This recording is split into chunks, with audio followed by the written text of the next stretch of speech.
Depth of Quran YouTube চ্যানেলের সম্মানিত দর্শক শ্রোতাগণের প্রতি সালাম জানাচ্ছি। আসসালামু আলাইকুম ওয়া রাহমাতুল্লাহি ওয়া বারাকাতুহু। আজকের তারিখ ফেব্রুয়ারি মাসের দুই তারিখ 2026 খ্রিস্টাব্দ, মাঘ মাসের 19 তারিখ 1432 বাংলা সন বা বঙ্গাব্দ এবং শাবান মাসের 13 তারিখ 1447 হিজরি। আজকে ডেপথ অফ কোরআন ইউটিউব চ্যানেলে বাংলা ভাষ্যে 165তম পর্ব ইনশাআল্লাহ উপস্থাপন করব এবং এই পর্বে আমরা পবিত্র কোরআনের 21তম সূরা আম্বিয়ার আয়াত 74 থেকে আয়াত 91 পর্যন্ত তেলাওয়াত করব এবং তার অর্থ উপস্থাপন করব ইনশাআল্লাহ। সূরা আম্বিয়া নামটিতেই বোঝা যায় যে নবীগণ সম্বন্ধে আলোচনা। নবীর বহুবচন হচ্ছে আম্বিয়া। আমরা 163 এবং 164 নম্বর আয়াতে এই সূরার 163 এবং 164 নম্বর পর্বে, অর্থাৎ আজকে 165 পর্ব উপস্থাপন করব। এর আগের দুইটি পর্ব 163 এবং 164 পর্বে আমরা মূসা আলাইহিস সালামের কথা আলোচনা করেছি, পবিত্র কোরআনে আলোচিত হয়েছে। হারুন আলাইহিস সালামের কথা আলোচনা হয়েছে, ইব্রাহিম আলাইহিস সালামের কথা আলোচনা হয়েছে, ইসহাক আলাইহিস সালামের কথা আলোচনা হয়েছে, ইয়াকুব আলাইহিস সালামের কথা আলোচনা হয়েছে। সূরা আম্বিয়াতেই এই নবীগণ সম্বন্ধে আলোচনা হয়েছে প্রথমবার, এটা না। পবিত্র কোরআনে এর আগেও ইনাদের সকলের সম্বন্ধে আলোচনা হয়েছে, কিন্তু সূরা আম্বিয়াতে এটা রিপিট হয়েছে। আজকের পর্বে আমরা যেটা আলোচনা করব সেটা 165 নম্বর পর্ব। এখানে লূত আলাইহিস সালাম, নূহ আলাইহিস সালাম, দাউদ আলাইহিস সালাম, সুলাইমান আলাইহিস সালাম, আইয়ুব আলাইহিস সালাম, ইসমাইল আলাইহিস সালাম, ইদরিস আলাইহিস সালাম, জুলকিফল আলাইহিস সালাম, ইউনুস আলাইহিস সালাম, জাকারিয়া আলাইহিস সালাম, ইয়াহইয়া আলাইহিস সালাম, মারিয়াম আলাইহিস সালাম এবং ঈসা আলাইহিস সালাম সম্বন্ধে আলোচনা থাকবে। প্রত্যেক আলোচনায় নবীগণের জীবনের কর্মের বৈশিষ্ট্যের অত্যন্ত চুম্বক অংশ আল্লাহ রাব্বুল আলামিন এই সূরাতে রিপিট করেছেন। আমরা আলোচনা যাওয়ার পূর্বে বলে নেই যে আমরা মাঝে মধ্যেই একটি কিতাব থেকে রেফারেন্স দেই বা পড়ে শোনাই, সেটি হচ্ছে এক নজরে কোরআন, ডক্টর মিজানুর রহমান আজহারি কর্তৃক লিখিত বা সংকলিত। ডক্টর মিজানুর রহমান আজহারি মহোদয়ের কিতাবটি অত্যন্ত সুন্দর কিতাব এবং অত্যন্ত প্রাঞ্জল ভাষা লিখিত। এবং আমরা যে কিতাব থেকে তেলাওয়াত করি এবং বাংলা অর্থ উপস্থাপন করি সেটি হলো তরজমায়ে কোরআন, নাম কানজুল ঈমান, করেছেন আলা হযরত ইমাম মুহাম্মদ আহমদ রাজা খান বেরলভী রহমতুল্লাহ আলাইহি এবং হাকিমুল উম্মত আল্লামা মুফতি আহমদ ইয়ার খান নঈমী রহমতুল্লাহ আলাইহি কর্তৃক করা তাফসীরুল কোরআন, তাফসীর নূরুল ইরফান, নাম নূরুল ইরফান, এই উভয়ের সমন্বিত বঙ্গানুবাদ করেছেন মাওলানা মুহাম্মদ আব্দুল মান্নান, চট্টগ্রাম নিবাসী। আমরা দরুদ শরীফ তেলাওয়াত করি।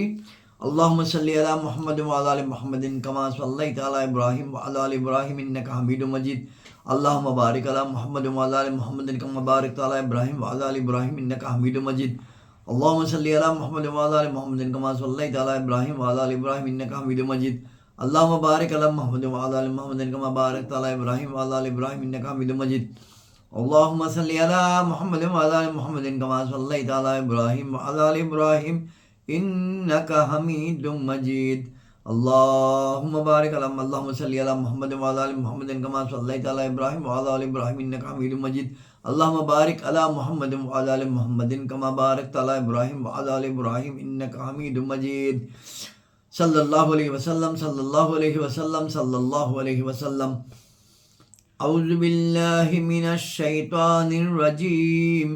بسم الله الرحمن الرحيم.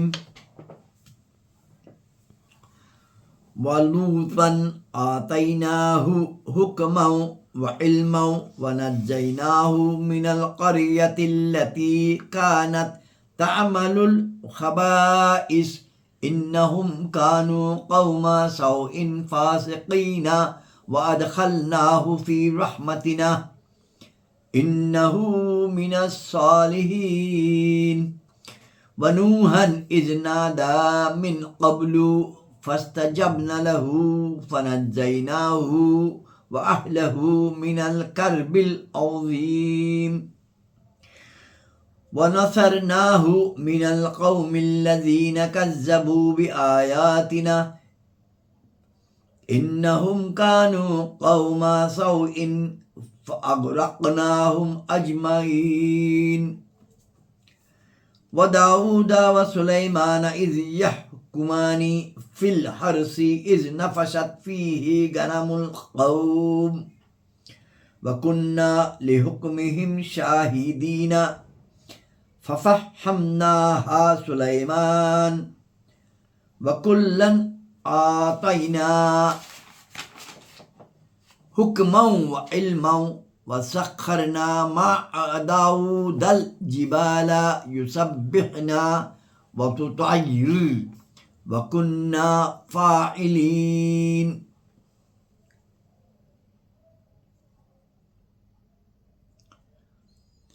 وعلمناه আয়াত ৭৯ আবার পড়ছি আয়াত ৭৯ আবার তেলাওয়াত করছি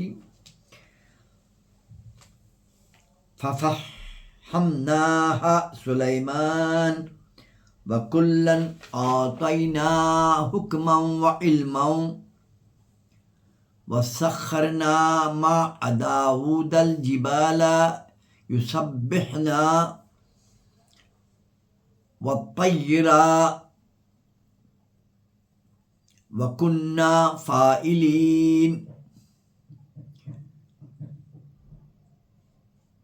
وسخرنا مع داود الجبال يسبحنا والطير وكنا فاعلين وعلمناه صنعة لبوس لكم لتحسنكم من بأسكم فهل أنتم شاكرون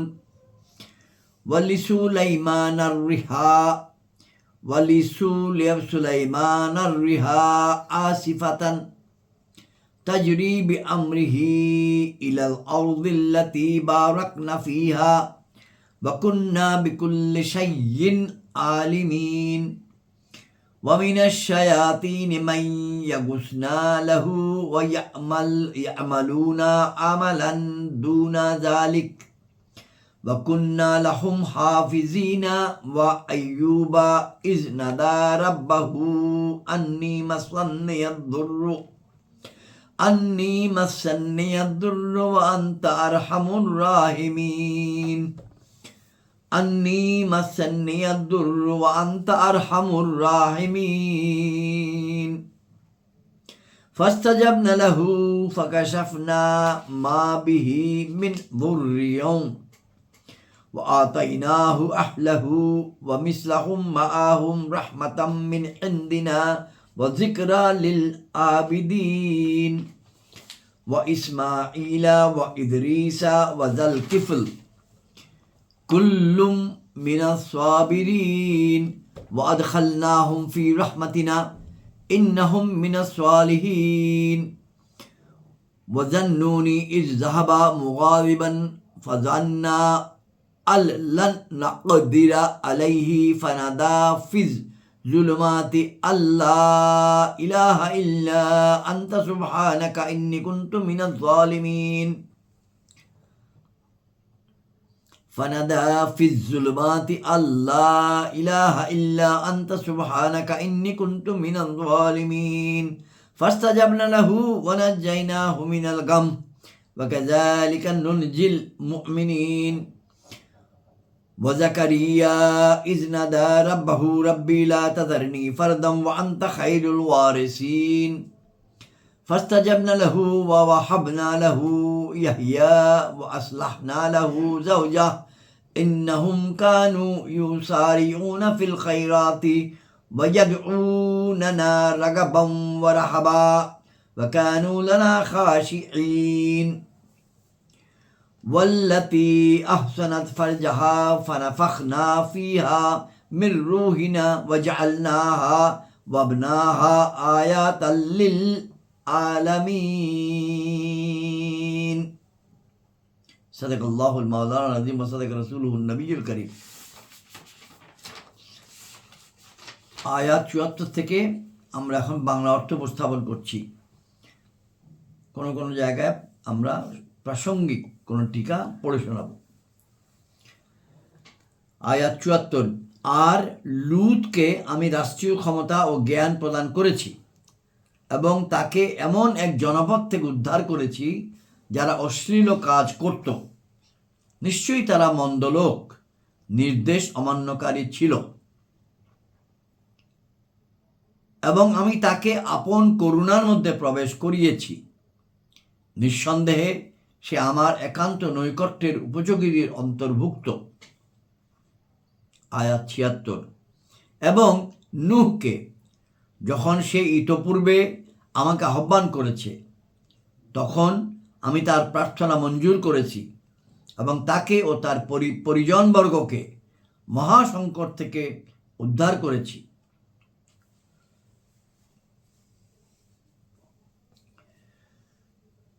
আয়াত ৭৭। এবং আমি ওই সব লোকের বিরুদ্ধে তাকে, অর্থাৎ নূহ আলাইহিস সালাম প্রসঙ্গে আলোচনা, এবং আমি ওই সব লোকের বিরুদ্ধে তাকে সাহায্য করেছি যারা আমার নিদর্শনাবলী অস্বীকার করেছে। নিশ্চয়ই তারা মন্দ লোক ছিল। অতঃপর আমি তাদের সবাইকে নিমজ্জিত করেছি। আয়াত ৭৮। এবং দাউদ ও সুলাইমানকে স্মরণ করুন যখন শস্যক্ষেত্রের এক বিবাদ মীমাংসা করছিল, যখন রাতের বেলায় তাতে কিছু লোকের মেষ সমূহ প্রবেশ করেছিল এবং আমি তাদের বিচারের সময় উপস্থিত ছিলাম। সুবহানাল্লাহ।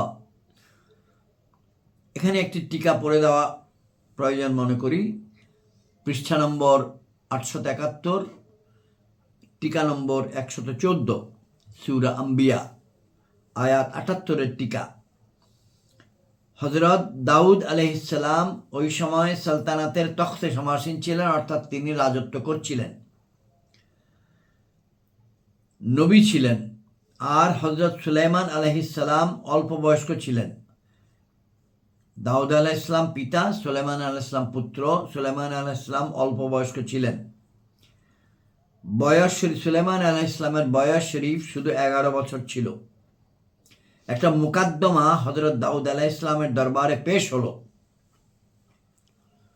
মুকদ্দমা হলো এই যে রাখাল ছাড়া সম্প্রদায়ের মেষগুলো রাতের বেলায় এক ব্যক্তির ক্ষেতে নেমে পড়েছিল। এতে সমগ্র ক্ষেত বিনষ্ট হয়ে গেল।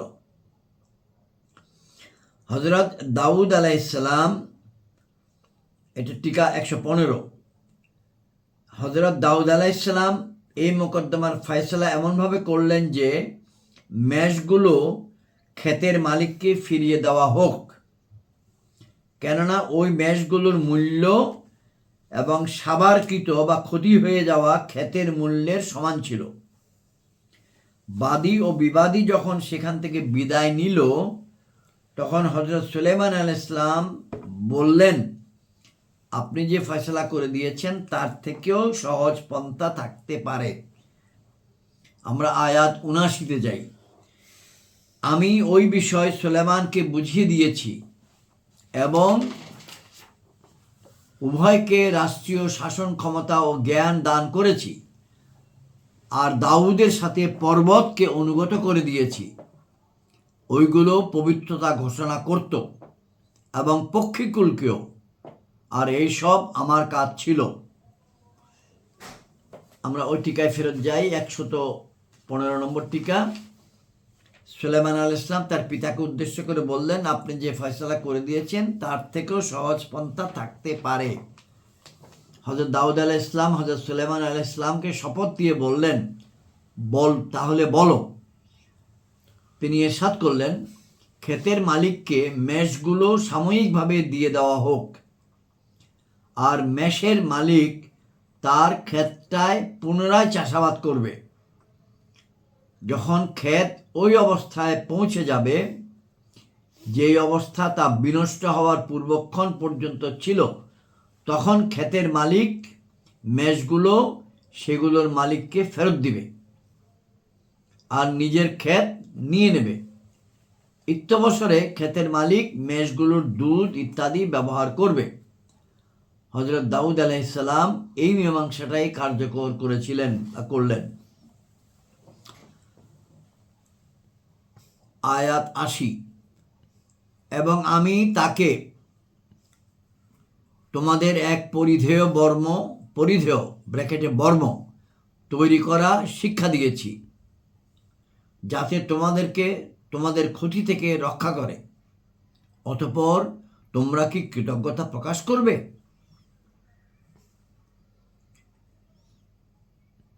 এবং সুলাইমানের জন্য তীব্র বায়ুকে বশীভূত করে দিয়েছি, তা তার নির্দেশে প্রবাহিত হতো ওই ভূমির প্রতি যেখানে আমি কল্যাণ রেখেছি, এবং প্রত্যেকটা বিষয় আমার জানা আছে। আর শয়তানদের মধ্যে যেগুলো তার জন্য ডুব দিত এবং তা ব্যতীত অন্য কাজও করত, আর আমি তাদেরকে রুখে রেখেছিলাম।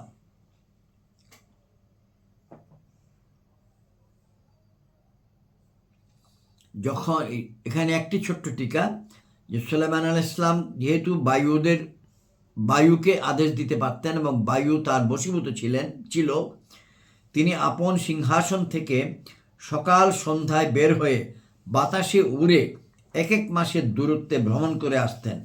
এখানে জমিন মানে সিরিয়া ভূমি।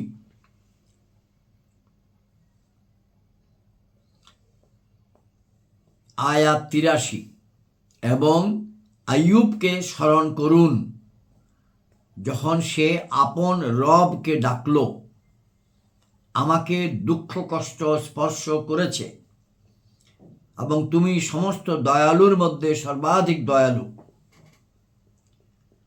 অতঃপর আমি তার প্রার্থনা শুনেছি, তখন আমি দূরীভূত করেছি যে দুঃখ কষ্ট তার ছিল, এবং আমি তাকে তার পরিজনবর্গ তাদের সাথে তদসংখ্যক আরও দান করলাম আমার নিকট থেকে দয়া করে এবং ইবাদতকারীদের জন্য উপদেশ স্বরূপ। আয়াত ৮৫, এবং ইসমাইল, ইদ্রিস ও জুলকিফলকে স্মরণ করুন, তারা সবাই ধৈর্যশীল ছিল, এবং তাদেরকে আমি আপন অনুগ্রহের অন্তর্ভুক্ত করেছি। নিশ্চয়ই তারা আমার বিশেষ নৈকট্যের উপযোগীদের অন্তর্ভুক্ত। আয়াত ৮৭, এবং জুন্নুনকে স্মরণ করুন। টিকায় বলা হচ্ছে জুন্নুন মানে ইউনুস আলাইহিস সালাম। জুন্নুন শব্দের অর্থ হচ্ছে মাছের পেটে অবস্থানকারী। তার নাম ছিল, ইউনুস আলাইহিস সালামের নাম ছিল ইউনুস ইবনে মাত্তা, উপাধি জুন্নুন, অর্থাৎ মাছের পেটে অবস্থানকারী নবী, কারণ তিনি একটা সময়সীমা পর্যন্ত মাছের পেটে অবস্থান করেন। তিনি মসুল এলাকার নাইনুয়া নামক বসতির নবী ছিলেন। নাইনুয়া বা বর্তমান নাম মনে হয় যথাসম্ভব নিনিভা।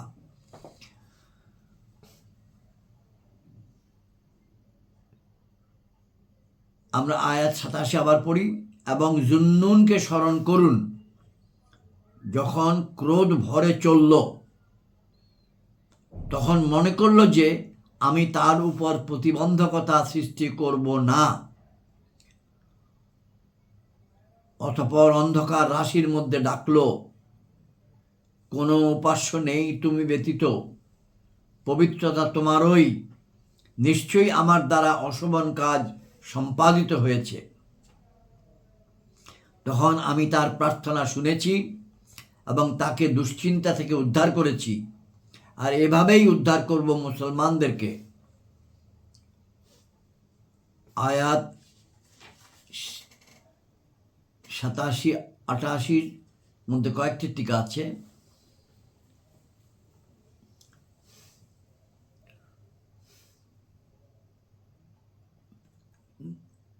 নাইনুয়া বা নিনিভা এলাকার বা বসতির মানুষগণ ইউনুস আলাইহিস সালামের উপদেশ শুনছিল না বলে, তার উপদেশ অনুসারে কাজ করেনি বা ঈমান আনেনি বলে তিনি রাগ করেছিলেন।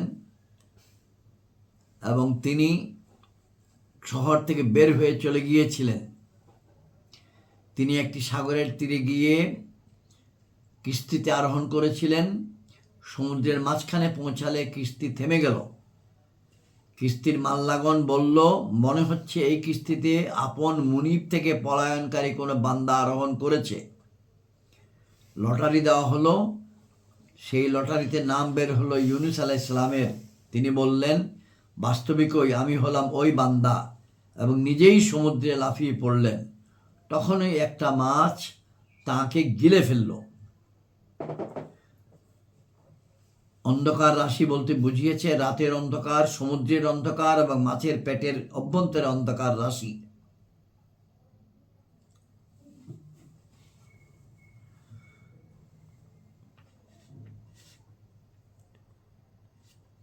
সেই মাছ ইউনুস আলাইহিস সালামকে 40 দিন পর সমুদ্রের তীরে এনে পেট থেকে বের করে তুলে দিল।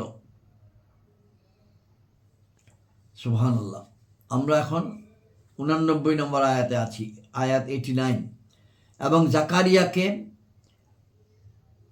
এবং জাকারিয়াকে যখন সে আপন রবকে আহ্বান করেছে, হে আমার রব, আমাকে একা রেখো না, এবং তুমি সর্বাধিক উত্তম ওয়ারিস বা মালিক,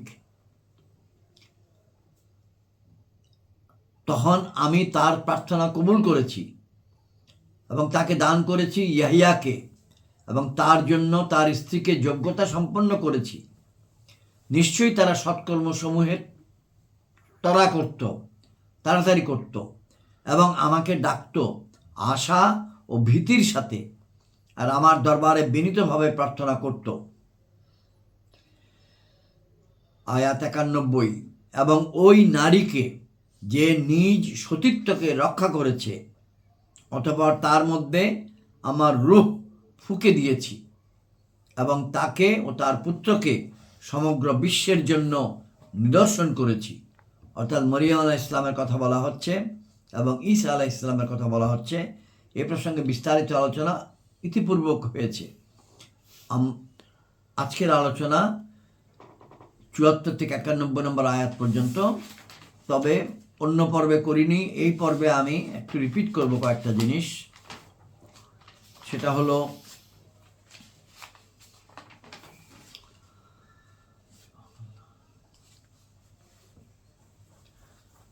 আইয়ুব আলাইহিস সালামের দোয়া বা মোনাজাত আয়াত 83-তে আছে।